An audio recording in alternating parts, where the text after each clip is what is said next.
I just got back from Home Depot and picked up their Ryobi Palm router. It was on sale for 49 bucks. This is the 18 volt 1 Plus router. So now we're gonna unbox it and see what's inside.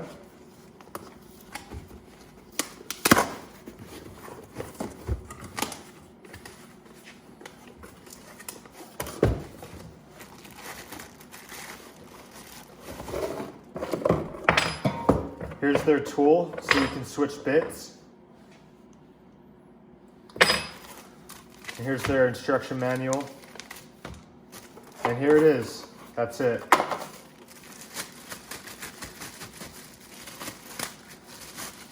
So again, it doesn't come with their battery, but you can buy those separately. So this router has an adjustment on it, so you could raise it and lower it to different heights, depending on what project you're on. So all you need to do is press this lever in, open up this latch, and then this top portion raises and lowers.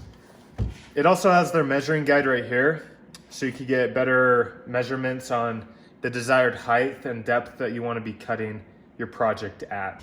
And right here, they have a small increment measurement gauge to where you could adjust your bit height and depth to different levels, but in small increments instead of this large increment measurement right here.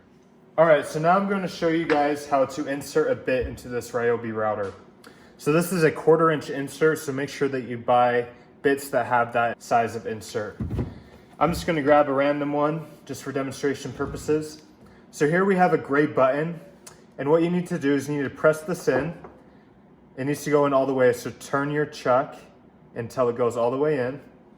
So once it's all the way in, that lock the chuck, so it's not going to move, so that we can actually tighten this. We're going to insert this bit.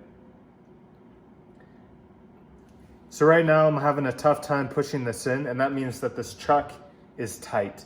So what we need to do is we need to loosen this. So you can access it through this hole up here or through this hole right here. I prefer up here because it's a little bit easier to get a hold of.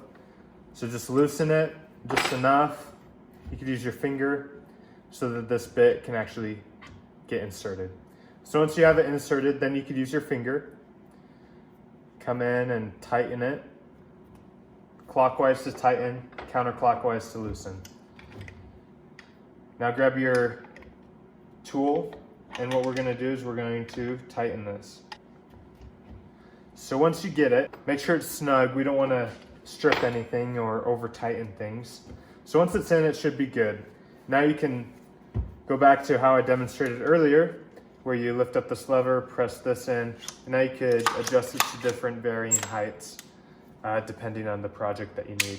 So at this point, we can grab one of our batteries, and this is a 1 Plus battery. Make sure it is 1 Plus, because that is the model of this router. So you can insert it there, and here we have our on and off switch. And when in operation, there's an LED light that is displayed so that you can see your project. There's also a little window here so that you don't get sawdust and all that good stuff thrown at you, and you can see what you're working on.